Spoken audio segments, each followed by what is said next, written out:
I had 4 copies of my data, but back in October 2021 we got hit by lightning and what I thought was a good backup solution pretty much went up in smoke. 2 of those copies were blown up along with the computer and the external drive. The third was held on a network-attached storage device that couldn't be accessed after the cables caught fire. The fourth, up in the cloud, fell victim to an all-too-human failure. It wasn't a full copy of the data due to storage expense. One of the things that doesn't get mentioned in backup disaster stories is all the other damage that takes place at the same time. Every computer in the house was junked. All the power supplies were blown. There were no working screens. The electrical wiring in the walls was damaged and the water heaters destroyed. Suddenly, cold showers were the order of the day. It was like being back at school in the 1980s. Along with that, the solar power was annihilated, the alarm, the CCTV, even the connection to the power grid on the street was severed. You need to get all that stuff up and running again at the same time as trying to recover your data. So recovery doesn't just mean data recovery, but also the recovery of electrical systems, hardware, and settings. And I think hardware is often overlooked in backup strategies. For example, I wasn't able to replace my external backup drive with a like-for-like system. And because the disks were spanned and controlled using the hardware, they couldn't be easily recovered. And this really illustrated 2 things to me. First, this spanning of disks is seemingly innocuous, but it's so dangerous. Once they're spanned, they become one storage volume. And yes, that's easier to back up to, but it's so much harder to recover from if it fails. And second, a good insurance policy is vital because it allows you to replace the hardware with the same items and so attempt to get your drives back online. For months, I've been slowly rebuilding my system to cope with South African conditions. We're at risk from natural disaster. We had a big one. We're at risk from theft. We had an armed robbery in 2019. We're at risk from our utility provider, which cuts off power in a Byzantine system of scheduled blackouts lasting 10 hours a day. Load shedding is expected to continue until Wednesday. The government has to make some politically tough decisions or Eskom will collapse, taking the economy with it. And when the power returns, we get drop phases, surges, and sometimes cataclysmic explosions. And when all this happened, I saw it as a good opportunity to change things. I moved over from a PC to a Mac ecosystem, mainly to be able to edit Canon R5 and R6 video files. And that change, although a good one, did mean leaving behind some software.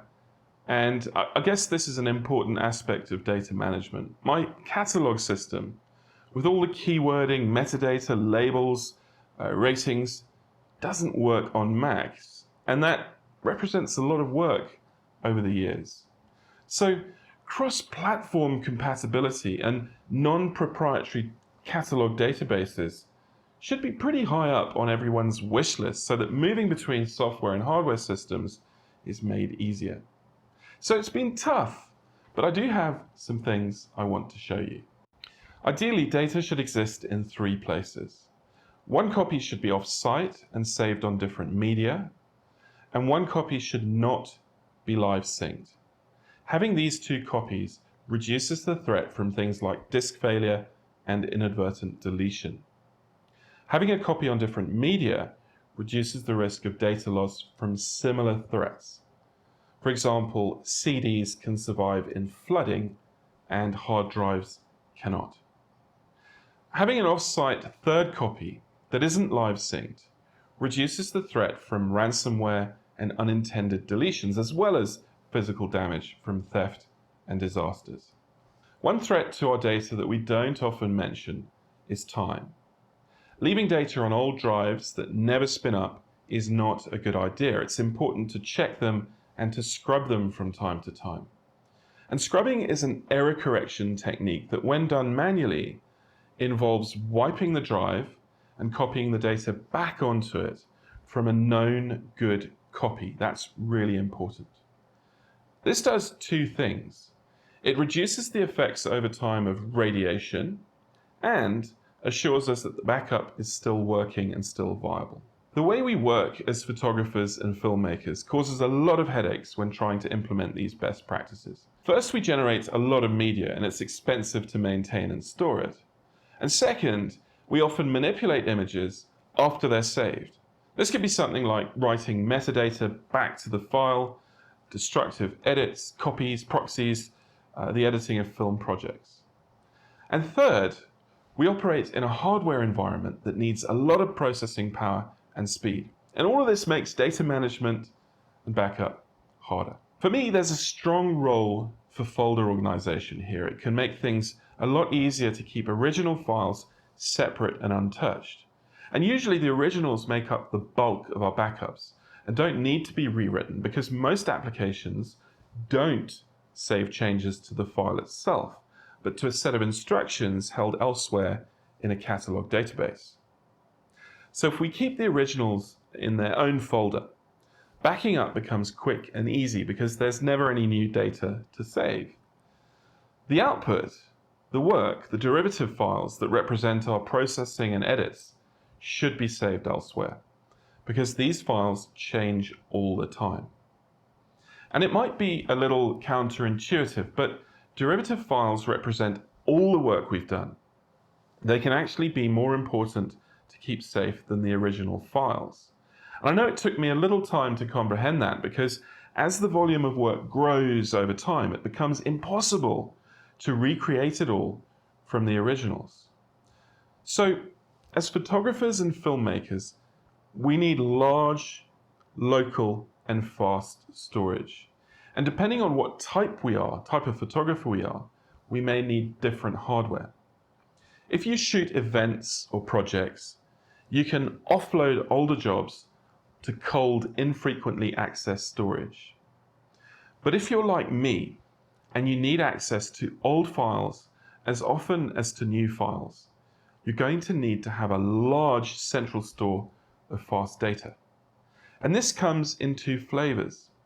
Direct attached storage, or DAS, has drives physically connected to your computer and uses your computer for most of the disk management. While network attached storage, or NAS, has drives belonging to a network server that you access from your computer. If you're working alone and in one location, DAS is a good way to go. This actually describes me because I don't need off-site access to my files. However, if you're in a team or have need to work off-site for travel, NAS is a better option because it can be accessed by any number of people and also via the internet. Now, traditionally NAS hasn't been fast enough for video editing, but it's always been fine for general photography. Recently, it's become much easier and cheaper to set up NAS on a fast network. NAS has some other benefits too, depending on the model. Many have components designed to detect and resolve data corruption and impending disk failure before it actually happens. But the biggest reason I chose NAS for my new setup was that I couldn't actually recover my files without buying a new one. That's because most NAS systems use a proprietary operating system for the live disks. Of course, if you have a real backup and not just a copy of the data, you don't need a NAS to read it. It's just that in my case, all I had left to recover from were the disks that were actually inside my old damaged NAS unit.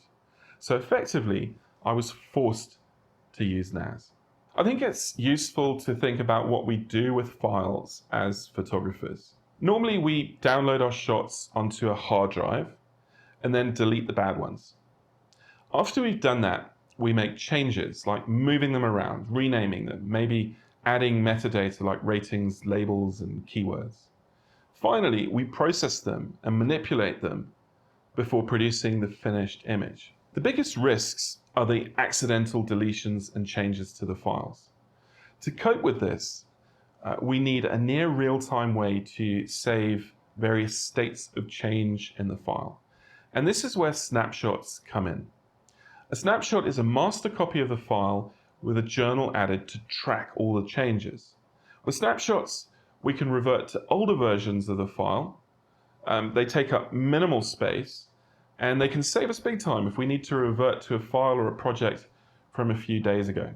And they're an amazing tool, But because they're saved to the same disk volume, they're still vulnerable to threats like failed disks.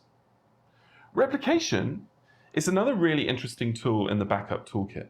It's used where we need instant recovery. I think a lot of people sync or mirror their data between disks, which works exactly like replication. It's a simple thing then to revert to a replicated copy when something goes wrong with our main data. And this protects us from one of the disks failing. The problem with replication is that corruptions are written to both copies almost at the same time. It's most useful for businesses with extremely time-sensitive deadlines. Backups, on the other hand, are different. Backups are a point-in-time replica of our data, and they're great for long-term data retention. The biggest issue with backups is the time it takes to make them and the time it takes to recover them. Some backup software allows us to browse and restore individual files, and this is really important for photographers and filmmakers because it's much quicker than restoring an entire backup from scratch when we need a file like now. And versioning, compression, and deduplication are also key features of backups. So instead of saving the same old file over and over again in different backup versions, good software can save the file once and then record only the changes from then on. And it can also recognize if the same file is used in multiple video projects, for example, or has a different file name. The backup software will save one copy of the file and record the other info into a journal. And this is really great for saving storage space versus multiple direct copies of our files all over the place. If you're still with me and not bored to death, hopefully you can recognize the value in snapshots, replications, and backups over simple direct copies of data. Direct copies of data are great for plugging into different computers or different operating systems, but they have some drawbacks too, especially if you want to use them on both PCs and Macs, because in that case, we'd probably have to use FAT32 as a file system for the disk. FAT32 is not as robust or as fast as a format like NTFS or APFS or ext4. These are systems for Windows, Macs, and Linux, especially if we think about power suddenly turning off in South Africa. Just something to think about when you're formatting your backup disk. So what about RAID? RAID means redundant array of independent disks, and it can be implemented in NAS and a lot of DAS boxes. Effectively, it's just a bunch of disks grouped together in various different ways. And grouping disks has a few benefits. They're faster when they're grouped together. For example, data spread across 3 disks is 3 times faster to access. It provides redundancy. That means one or more disks could fail and the data would still be okay. But it's important to recognize that there are different types of RAID with different levels of speed and different levels of redundancy. Most of the time, photographers and filmmakers are interested in data redundancy and fast access. Now, RAID also has a few downsides too. If the storage controller gets damaged, the array of disks could be unreadable, and this is actually what happened to me. It's really important to recognize, though, that RAID is not a backup. It's just one of our 3 copies of data that happens to provide disk redundancy. All right, let's talk about cloud storage. There are 2 big problems with cloud backups. First, even with very fast data connections, they can take weeks or even months to complete. Second, if you use a NAS, very few unlimited storage services are available. Most of the time, you're limited to directly attached storage, and certain sites require that the disk is actually plugged in and connected every 30 days. If you have a ton of disks rather than 1 or 2 big drives, that can be a big problem. There are a couple of services to mention for NAS users that I've found. If you have less than 10 terabytes of data, iDrive is excellent and well priced. It's fast and it has a NAS client, which is really unusual. And the support team for me has been phenomenal. Another contender is CrashPlan, which offers unlimited storage even for NAS users. However, It takes a little setup to get it working on a NAS because it doesn't have a native client. And it's unbelievably slow to back up. We're talking months for 5 or 10 terabytes of data, at least in my experience. Finally, the best value and fastest unlimited storage for me has been Synology C2. It's a scalable business class solution designed to work seamlessly with Synology units. The only problem is the price, around €7 per terabyte per month. So my backup was costing me around $1,200 a year, and I really just don't want to spend that anymore. If you're a DAS user, especially one with 1 or 2 large bays, Backblaze makes a lot of sense. It has unlimited storage at reasonable prices, but it won't accept NAS devices though. The biggest issue I've had with all of these services has been the speed of upload. Download tends to be a little bit faster, but if you're using this as a time-sensitive backup solution, be careful. Another issue I've had to face in my time has been discontinuation of service. If the company goes bust or the company changes focus, well, there goes your backup. And I guess some people may also be concerned about privacy. For me, it's not really a problem because I'm uploading a ton of video footage of animals, but not all companies are created equal when it comes to privacy. So do your research.